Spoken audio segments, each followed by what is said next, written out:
Okay, picture this. You finally get time to do some street photography. Weather's nice, your gear is all set up, and you are ready to take amazing pictures that you can publish online or, who knows, even print. But we go out there and it's just too much. We're introverts and street photography can be overwhelming at times. And anxiety in these cases can hurt our photography because cases when, for example, you miss that perfect moment, that perfect scene, or because when you don't get close enough to a subject because, conflict avoidance, right? In this video, I'm going to share a few things to consider if you are an introverted street photographer so that you can feel a bit more comfortable with going on shoots and improve your art.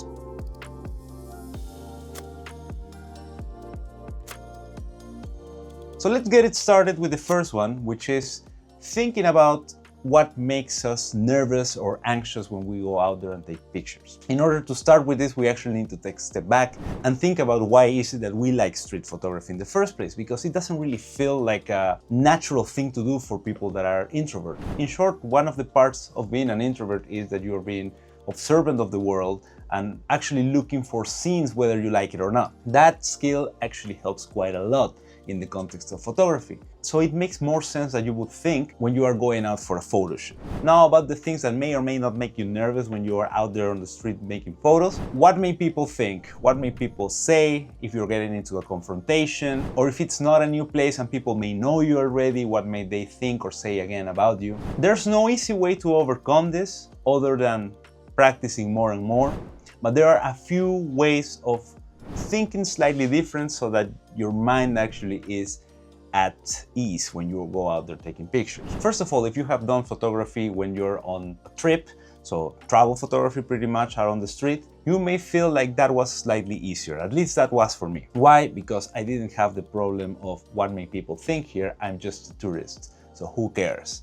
And nobody would know me in this city. If you can convince yourself a little bit to think of the city that you are in as a place where you're a tourist, that may help you ease some of these thoughts. So go out there, try to think, okay, I'm a tourist today, I want to treat this as if I was on a trip. This may help you a little bit with that. Another thing that really helps in these situations is thinking that people don't really care about you the same way you do care about yourself. Sometimes we're very self-centered and we keep on thinking that the way we see ourselves is the same way that people will see us. And to be completely honest, in that same scenario, you're not thinking about anyone else. And that's probably what everyone's thinking out there on the street. People are too self-centered and people will be thinking most likely about themselves rather than about you. Thinking and reminding me about this actually has helped quite a lot because then I can pull out my camera, sometimes a longer lens, and stop being a bit too self-aware. One important thing here that you have to keep in mind at all times, and I think that this doesn't only apply to street photography, to being anxious, to being an introvert or anything like that, is don't be a creep, right? Because no one really wants a creep out on the streets with a camera. That's a very big red flag, so keep that in mind.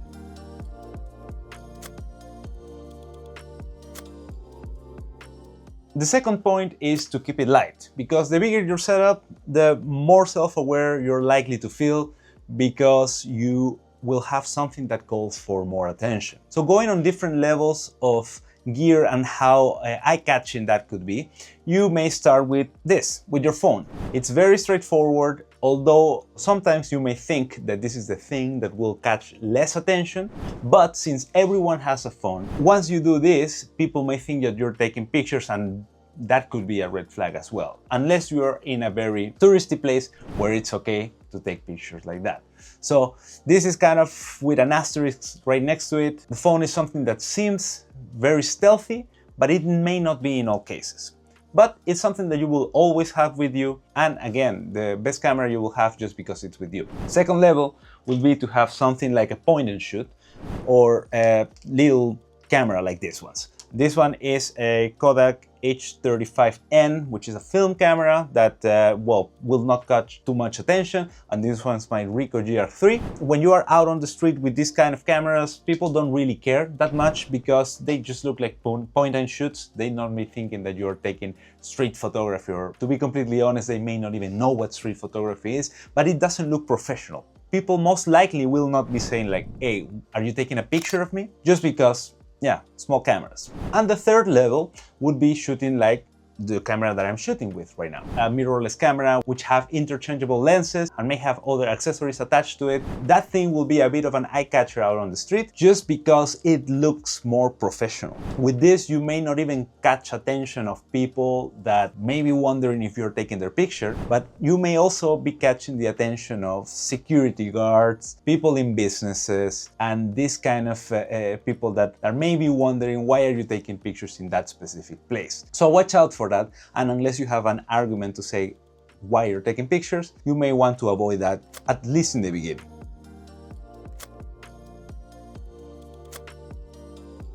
Third point is think scenes and not people.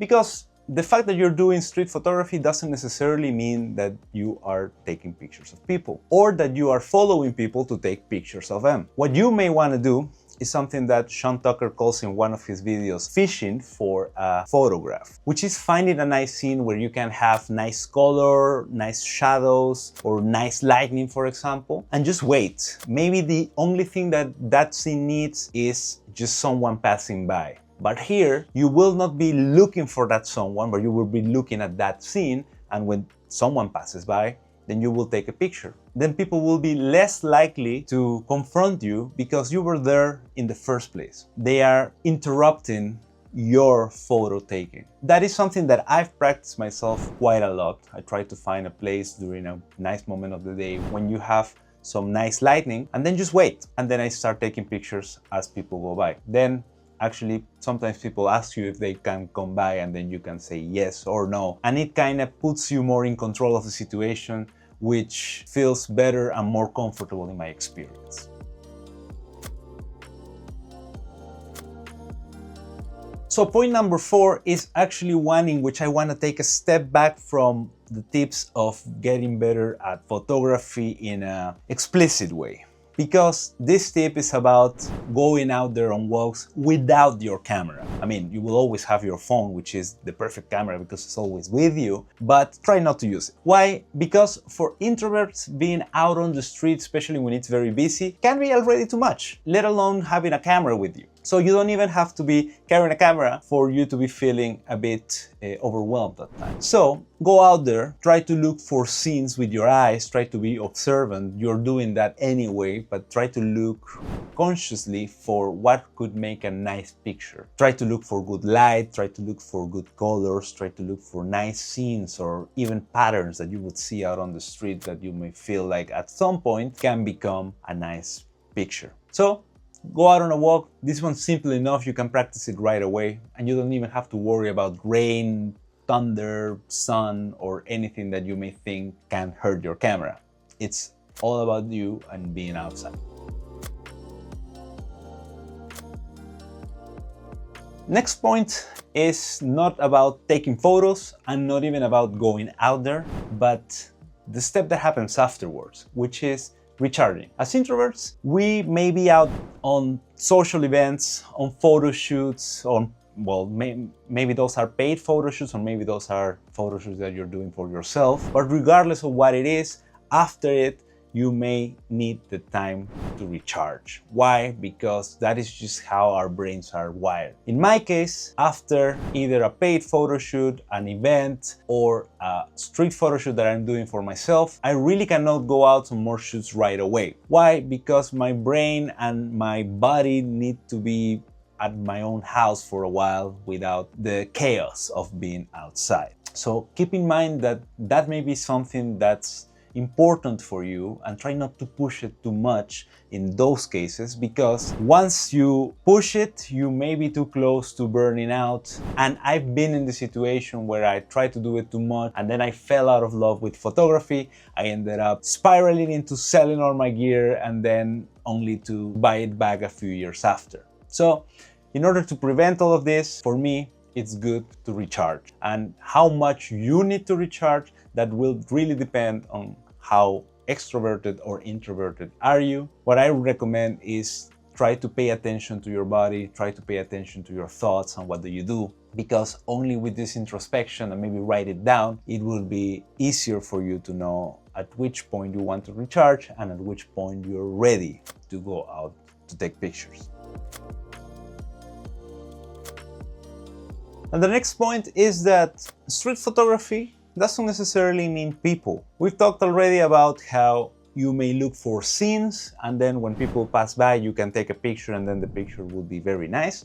But what about not even waiting for someone? There are scenes that are good enough without anyone there, and maybe your style. In the end, it's all about knowing what style you want to shoot. And to go with different levels, you may want to take pictures of people, yes, of course, but another way to take pictures of people without actually pointing at them would be by using reflections. So if you are out on the street, you may look at a window and see how people are reflected there and take the photo there. Those can make for very nice and moody pictures in some cases, especially when there is some rain and you're taking it from outside. You can play around with this. What I would recommend you to watch out for is when you're trying to take pictures of people through reflections, is that watch out for what's behind the window. I found myself trying to take pictures of people that were outside on the street via a reflection that was in the same street, but then there were people behind that window looking at me very weirdly and kind of wondering, why am I taking pictures seemingly to the inside of their house? You really don't want to be those situations, because I kind of panicked and had to go.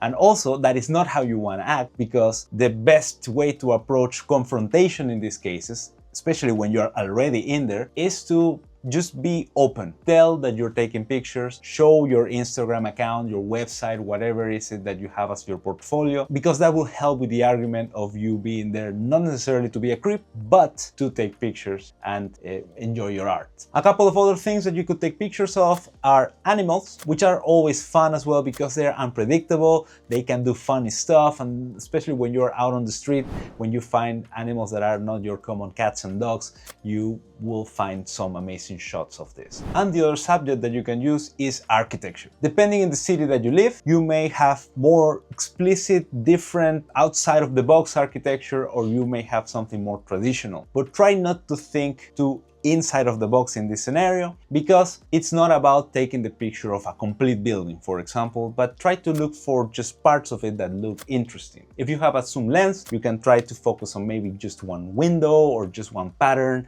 You can play around with this, and I can assure you the building's not going to tell you why are you taking the pictures of it.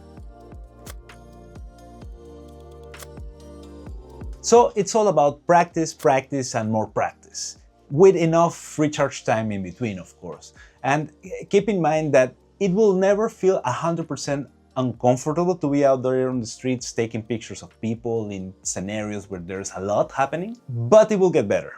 It will get better provided that you do the necessary introspection and take care of the things that I'm mentioning as well. Another thing to consider is that in the 10+ years that I've done street photography, it's been maybe a couple of times in which I've been confronted by people. And those scenarios were not even that confrontational. Also because over time I've tried to find ways to mitigate confrontation when I'm out there doing photo shoots. So again, it comes down to the practice, not only of the photography itself, but of the things that will help you feel a bit more comfortable out there. And if you want to avoid confrontation even more, then you may want to look for subjects that have nothing to do with people out on the streets or in photography in general. And if you want to do that, I made a video right here and you can have a look at that. I hope you like this one, and I'll see you in the next one.